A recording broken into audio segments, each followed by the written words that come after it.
Explained room presenting The Hobbit An Unexpected Journey. ये कहानी Lord of the rings के तीनों पार्ट के पहले की कहानी है। हालांकि ये फिल्म उन तीनों पार्ट के बाद रिलीज हुई। इस कहानी में इस फिल्म में अलग अलग प्रजाति के लोग हैं, जैसे कि बोने जो कि बहुत अमीर है, वो पर्वतों के अंदर रहते हैं। वो आग के हुनर में सबसे माहिर है। इसके साथ साथ कहानी में दिखाया गया है एल्फ्स को। एल्फ्स अमर है, वो कभी मरते नहीं, उन्हें हम देवता भी कह सकते हैं। इसके साथ साथ कहानी में दिखाया गया है 3 जादूगरों को, जिसमें गैंडल्फ द ग्रेट, सोरुमन और तीसरा जादूगर जिसे ब्राउन भी कहा जाता है। इन तीनों का जिक्र, तीनों का किला इस कहानी में बताया गया है और साथ ही साथ दिखाया गया है हॉबिट्स को। हॉबिट्स जो शायद शहर में रहते हैं, वो लड़ाई झगड़ा मारकाट इन सब चीज़ों से दूर रहते हैं। वो खाते हैं, पीते हैं, मौज मस्ती करते हैं और हमेशा खुश रहते हैं। इस कहानी में जिक्र है ऑक्स का भी। ऑक्स एक तरह के शैतान है, एक तरह के क्रीचर्स है जो हर चीज़ के दुश्मन है। और ऑक्स का जो सरदार है उसका नाम है अज़ोर। इसमें वोब्लिन का भी जिक्र है। वोब्लिन भी एक तरह के ऑक्स है। तो ये थी प्रजातियाँ जो आगे चल के हमें इस कहानी में दिखाने को और सुनने को मिलेगी। हॉबिट सीरीज में आपको यह पता चलेगा कि फ्रोडो के जो अंकल है, जिनका नाम है बिल्बो बैगिंस, उनकी जिंदगी का सफर कैसा रहा। इस कहानी की शुरुआत में ये दिखाया जाता है कि बिल्बो बैगिंस अभी 111 साल के हैं और वो एक किताब लिख रहे हैं ताकि उनका भतीजा फ्रोडो उनकी जिंदगी के सफर के बारे में जान सके। और यहाँ से कहानी जाती है 7 साल पीछे, और ये वो वक्त था जब बोने पर्वतों की गहराइयों के अंदर रहते थे और उनके शहर इतने खूबसूरत होते थे मानो आप किसी स्वर्ग में आप पहुंचे हो। यहाँ के राजा का नाम था ट्रोर। ट्रोर का वत्स पूरी तरह सुरक्षित था क्योंकि उसका बेटा और एक पोता था।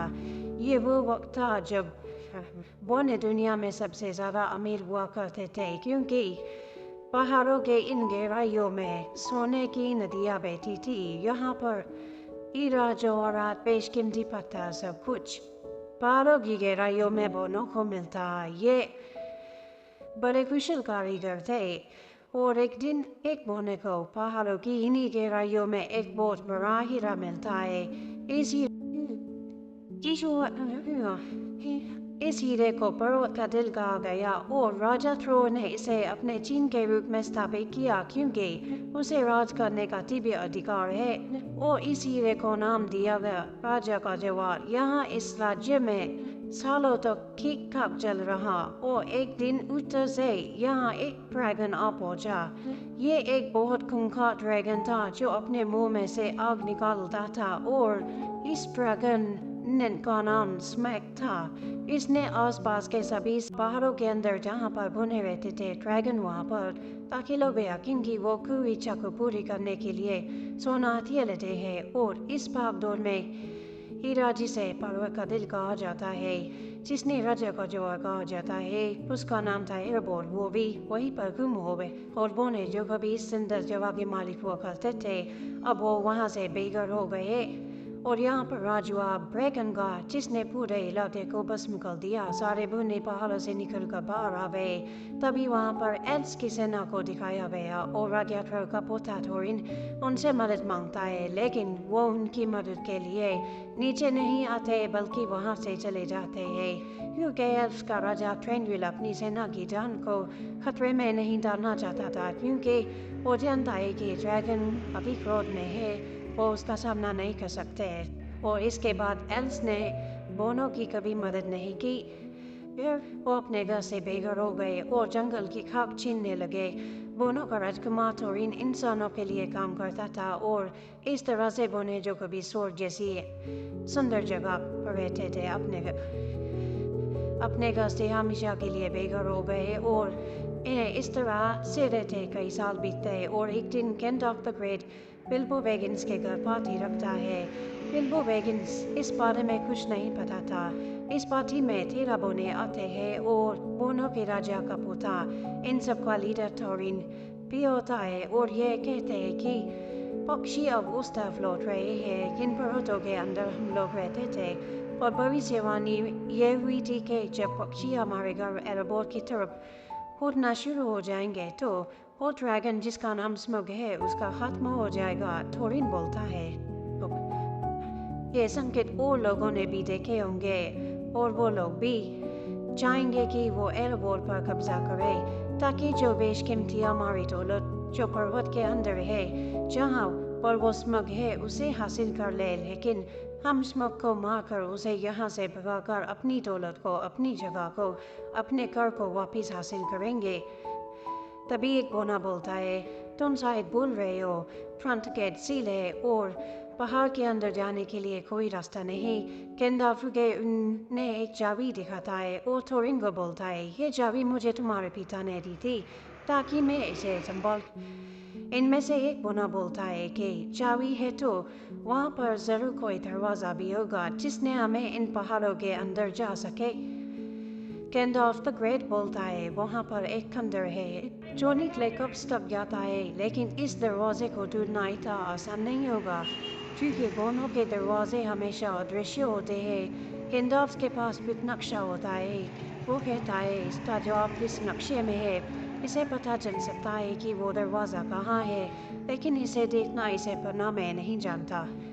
लेकिन मध्य धरती पर कुछ ऐसे लोग रहते हैं जो इसे पढ़ना से समझना जानते हैं। हमें उनकी मदद लेनी पड़ेगी। और साथ ही साथ गैंडल्फ ये भी कहता है कि हमारे साथ बिल्बो बैगिंस भी जाएगा क्योंकि ड्रैगन स्मग बोनो की गन को जानता है, वो हॉबिट की गन को नहीं जानता है। इसलिए हमें अंदर जाना होगा। तो हमारी मदद बिल्बो बैगिंस कर सकता है, लेकिन बिल्बो बैगिंस नहीं जाना चाहता क्योंकि इसमें जान का खतरा है। उसे पता है कि अगर ड्रैगन ने अपने मुंह से आग निकाली तो उसकी हड्डियाँ तक जल जाएंगी। इसलिए वो उनके साथ जाने से मना कर देता है, लेकिन अगली सुबह सारे बोने और गैंडल्फ वहाँ से निकल जाते हैं। तो बिल्बो बैगिंस भी भाग कर उनके पीछे जाता है और वो कॉन्ट्रैक्ट साइन कर देता है जो बोनों ने उसे दिया था।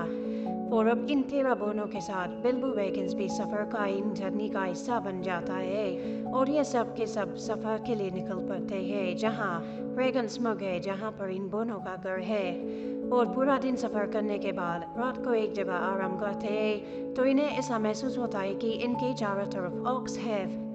तभी एक बुरा बोना बताता है कि जब ड्रैगन स्मग ने हमारे ऊपर हमला किया, हमारी जगह पर कब्जा किया, बोनों के राजा ने अपने प्राचीन शहर पर कब्जा करने की कोशिश की, लेकिन हमेशा पहले वहाँ पर ऑक्स पहुँच गए और उनके सरदार बहुत ही भयानक, बहुत ही शक्तिशाली थे।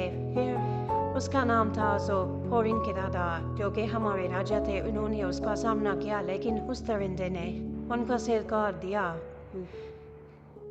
इस बात से थोरिन के पापा दिमागी संतुलन खो गए और वो कहाँ चले गए किसी को कुछ पता नहीं चला। थोरिन ने अजोक का सामना किया बिना हथियार के। वो उसे कई देर तक लड़ा और थोरिन ने उस अजोक का हाथ काट दिया और उस अजोक को यह सबक मिला कि थोरिन वंश को ख़त्म करना इतना आसान नहीं हो।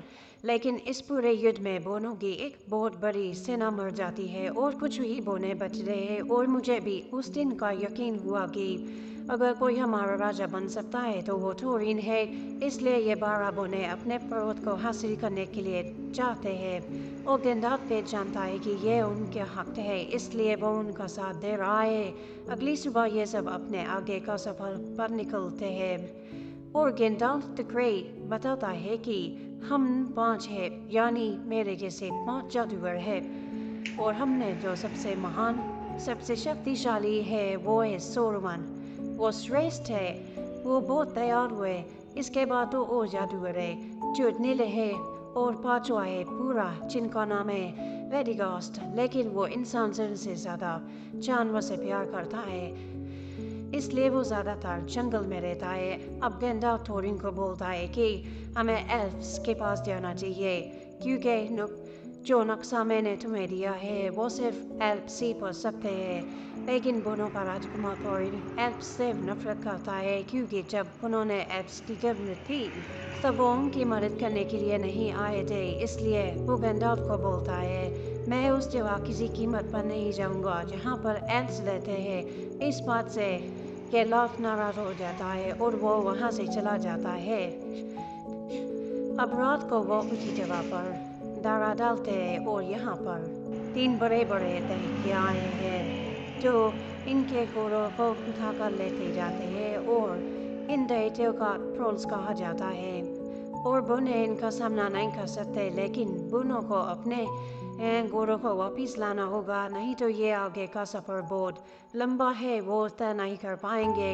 इसलिए सबसे पहले बिल्बो बैगिंस को बैठते हैं, लेकिन उससे कोई भी काम नहीं होता और इन सबको ये ट्रोल बंदी बना लेते हैं। इन्हें आग के ऊपर भूनना शुरू कर देते हैं और तभी इन ट्रोलों में से एक ट्रोल बोलता है कि सूर्योदय होने वाला है और अगर सूर्योदय हो गया तो हम सब पत्ता के बन जाएंगे, इन्हें जल्दी पका कर खा लेते हैं। बिल्बो इस बात को सुन लेता है और तीनों को अपनी बातों में उलझा कर रखता है और काफ़ी देर तक सबको अपनी बातों में उलझा कर रखता है। और तभी वहाँ पर गैंडल्फ आ जाता है। गैंडल्फ एक बहुत बड़ी चट्टान पर खड़ा होता है और चट्टान के पीछे सूर्योदय होता है। गैंडल्फ उस चट्टान पर अपनी छड़ी मारता है और उस चट्टान के दो टुकड़े हो जाते हैं और सूर्य की किरणें इन ट्रोल पर पड़ती है और ये तीनों पत्थर के बन जाते हैं। और उस तरह बिल्बो की समझदारी से ये सब बच जाते हैं।